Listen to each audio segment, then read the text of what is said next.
Hi, it's me, Rosemary, a mom of 6 na mas pinili magpakaina kaysa magtrabaho. So welcome po sa aking vlog. Bilang isang ina, yung una natin talagang trabaho pagising sa umaga is maglinis ng bahay and then magluto ng pagkain. So bilang isang ina, dyan lang umiikot ang ating time, no? So ang ating trabaho is mag-alaga ng mga bata, mag-alaga ng ating asawa, maglinis, magluto, maglaba, at magproblema. So guys, ang pagiging isang ina ay hindi talaga basta-basta. Mukhang simple lang tingnan pero yung responsibility mo ay talagang super effort ka, no? Yung tipong ang simple-simple lang tingnan para sa iba pero hindi nila alam ang bigat-bigat na pala ng responsibilidad na dinadala mo or ginagampanan mo. Ang dali-daling sabihin na nasa bahay lang naman sila at patulog-tulog lang, Disney princess kumbaga, pero no. Yung pagod, stress, depress namin dito sa bahay buong araw guys is hindi bayad.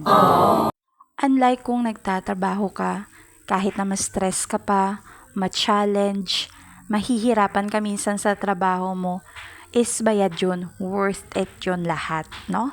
So, may bonus pa at may 13th month. Pero kaming mga nanay, wala kami nun. Walang ganun. Kaya saludo talaga ako sa mga nanay dyan na na-experience yung mga ganito. Pero alam nyo ba kung ano talaga yung nagpapasaya sa amin kahit na nahihirapan na kami sa aming mga gawain, kahit napapagod na kami sa buong araw na naglilinis lang ng buong bahay, yung paulit-ulit na trabaho is makita lang namin yung mga anak namin na masaya, okay sila, at busog. Pero syempre, higit sa lahat, yung nagpapasaya talaga sa aming mga nanay is pera talaga. Aminin man natin o sa hindi, is ito talaga yung ating energy. Pag may pera tayo is hindi tayo napapagod, hindi tayo nagmumuryot, hindi tayo nagkakasakit. Kumbaga, yun yung vitamins natin, right? So pagkatapos ko palang magtupi ng aming mga labahan is pumunta naman ako dito sa aming drawer na sobrang kalat, no?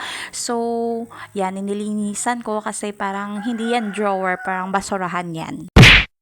So, sa paglilinis ko dyan is nakita ko yung mga gamit na ang tagal ko nang hinahanap, andyan lang pala, at ang dami ring basura. Syempre, basura tayo, charis. So, sinosort out ko na din yung mga gamit ko na hindi ko ginagamit is hindi ko na dyan nilalagay para maging malinis na siya at saka madali ko lang makita yung mga gamit na hinahanap ko, no, kasi malinis na. Sana pakisuportahan din po tong page ko at that's all for today guys. See you on my next vlog. Bye!